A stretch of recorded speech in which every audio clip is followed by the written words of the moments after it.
In 2013, a young Canadian woman checked into one of the most infamous hotels in Los Angeles, only to vanish without a trace. Days later, her body was discovered in a water tank on the roof. What was recorded on the hotel's elevator camera would make this case one of the most bizarre and chilling disappearances of the decade. Welcome to the Redacted Room, where some stories are darker than fiction. The Cecil Hotel. Just hearing the name sends a shiver down the spine for anyone familiar with its dark and storied past. Located in the heart of downtown Los Angeles, it's been a temporary home for serial killers like Richard Ramirez, the Night Stalker, and the site of numerous suicides and unexplained deaths. Its reputation is so grim that it even inspired a season of American Horror Story. It was into this notorious setting that 21-year-old Elisa Lam, a bright and adventurous student from Vancouver, Canada, stepped on January 26, 2013. Elisa was on a solo trip, exploring the west coast of the United States. She documented her journey on her blog, sharing photos and thoughts about the places she visited and the books she was reading. Her posts painted a picture of a curious and introspective young woman, excited about her adventure but also wrestling with her own personal struggles, including depression and bipolar disorder.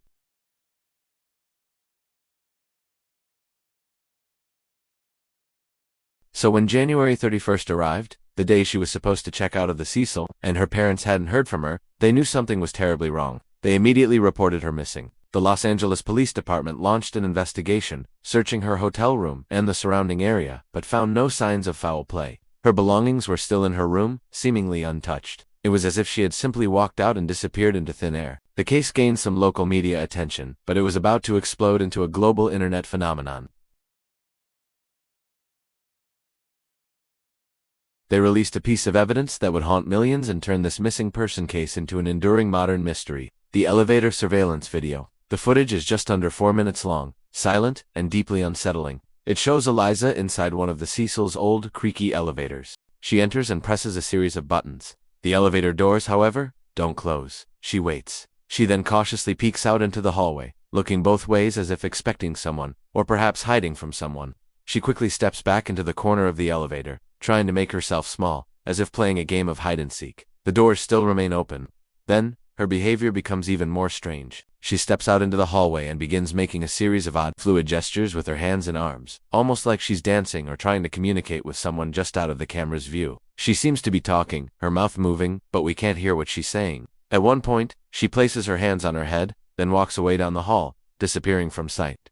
A few moments later, the elevator doors finally close, open again, close again, and then appear to function normally as the elevator moves to another floor. This was the last time Elisa Lam was ever seen alive. The video went viral almost instantly. Internet sleuths, amateur detectives, and conspiracy theorists from all over the world began dissecting every frame. What did it mean? Was she being pursued? The way she peeked out of the elevator suggested fear. Her strange hand movements were interpreted as everything from a secret code to a paranormal encounter. Was she having a psychotic episode? A side effect of her bipolar disorder? Theories flooded online forums like Reddit and web sleuths. Some people slowed down the video, brightened the footage, and analyzed the timestamp, claiming it had been tampered with. Others pointed to the Cecil Hotel's haunted history, suggesting Elisa had encountered a ghostly entity. The hotel, after all, had a long, dark past.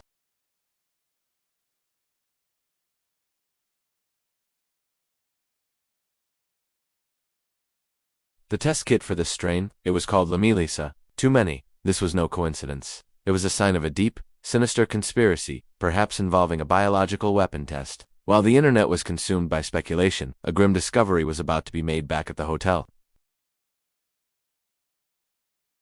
The water pressure was low, and the tap water had a strange dark color and a foul taste and smell. On the morning of February 19th, a hotel maintenance worker, Santiago Lopez, went up to the roof to investigate the 4 large water tanks that supplied the hotel. Getting to the roof wasn't easy. It required a staff key and an alarm code. Once on the roof, Lopez noticed that the hatch of one of the 8-foot-tall water tanks was open. He climbed a ladder to look inside. There, floating face up in the murky water, was the body of Elisa Lam.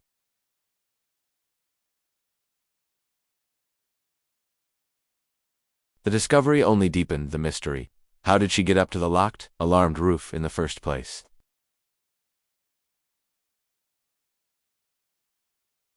The tanks were tall, and the lids were so heavy that the maintenance worker said he struggled to lift them on his own. Firefighters had to cut a hole in the side of the tank just to remove her body. Her phone was never found.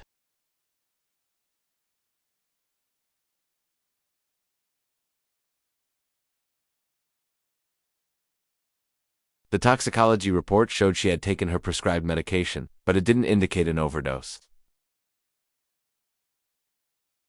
For the authorities, the case was closed. The official explanation was that Elisa, likely experiencing a manic episode, had managed to access the roof, climbed into the water tank, and drowned.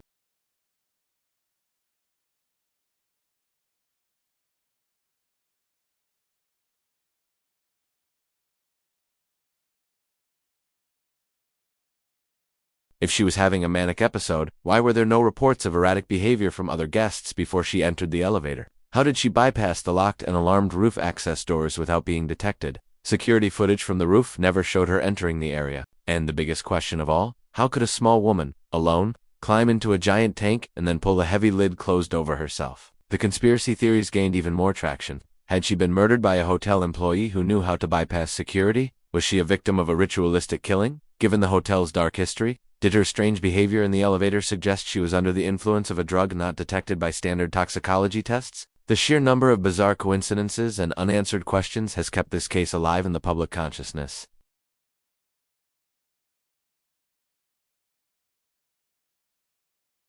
Her death became a spectacle, a piece of internet lore, a modern ghost story told and retold in countless YouTube videos, podcasts, and articles. But at the heart of it all is a real person, a daughter, a sister, and a friend whose final moments are forever preserved in that chilling, silent video. The case of Elisa Lam serves as a powerful reminder that sometimes, the truth can be stranger, more complex, and more elusive than any fiction we could ever imagine. Some mysteries, it seems, are not meant to be solved, leaving us only with haunting questions and the cold reality that the full story may have gone with her to the grave. Thank you for joining us in the Redacted Room. If you found this story as compelling as we did, please like this video, subscribe to our channel, and hit the notification bell so you don't miss our next descent into the unknown. Until next time, stay curious.